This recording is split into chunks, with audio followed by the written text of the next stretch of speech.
வணக்கம் friends, welcome to Karthik study circle academy. Friends, இந்த coding and decoding question பாருங்கள். என்ன கொடுத்துருக்காங்க? If A equal to 1, B equal to 2, C equal to 3, அப்புறம் பாருங்கள் இசட் ஈக்குவல் டு 26னா டாக் பை கேட்டுக்கும் 7 வேல்யூ கொடுத்துருக்காங்க. நம்மள என்ன கேட்குறாங்க? புல் பை பிக்குக்கு என்ன ஆன்சர் வரும்?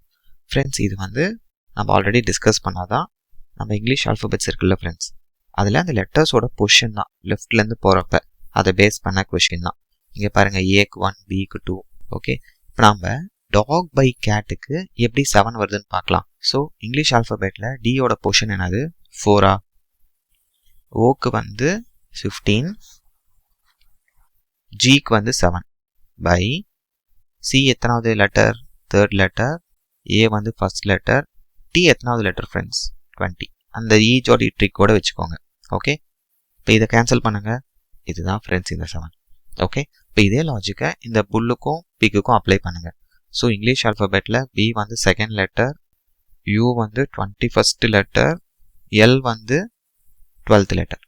ஸோ 12 into 12 பை பி எத்தனாவது letter? 16. I 9th letter, G 7th letter. Cancel பண்ணுங்கள் இப்போது.